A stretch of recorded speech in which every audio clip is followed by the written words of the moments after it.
প্রকট মনে করে ব্যাপারটা তেমন না। তারা বলে যদি কেউ ডাকাতি করে, তার যদি হাত কেটে ফেলা হয়, তার পরিবারের কি হবে, তার সন্তানদের কি হবে ইত্যাদি। এটা খুব নিষ্ঠুর কাজ। আমি বলবো ইসলামই সে ব্যবস্থা করবে। যদি কারো সমস্যা থাকে, ইসলামী সরকার তার পরিবারের দেখাশোনা করবে।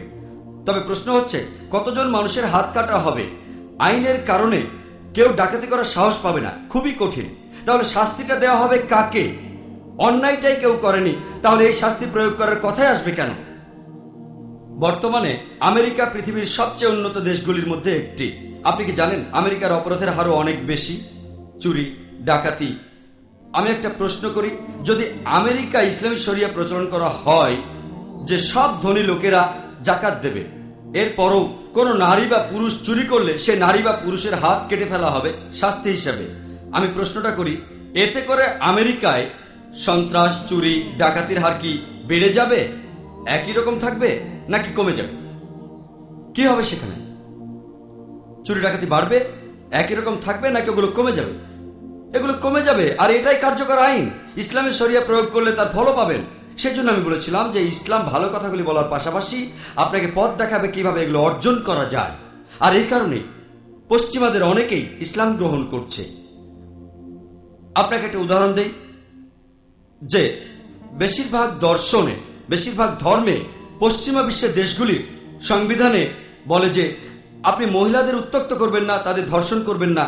যদি সংবিধানগুলো দেখেন আমেরিকা আর অন্যান্য ইউরোপিয়ান দেশের, যে আপনি মহিলাদের ধর্ষণ করবেন না, উত্ত্যক্ত করবেন না।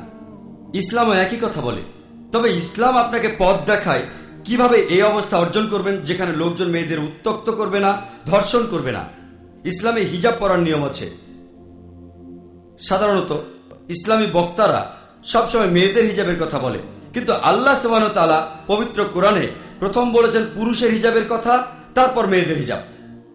পবিত্র কোরআনে সূরা নূরের 30 নম্বর আয়াতে বলা হয়েছে যে মুমিন দিগকে বলো তাহারা যেন তাহাদের দৃষ্টিকে সংযত করে এবং তাহাদের লজ্জাস্থানের হেফাজত করে।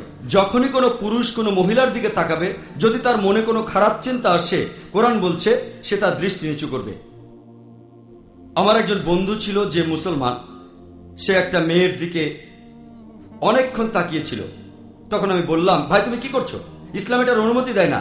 সে আমাকে বলল, আমাদের প্রিয় নবী বলেছেন যে প্রথম দৃষ্টির অনুমতি আছে, দ্বিতীয় দৃষ্টি নিষিদ্ধ।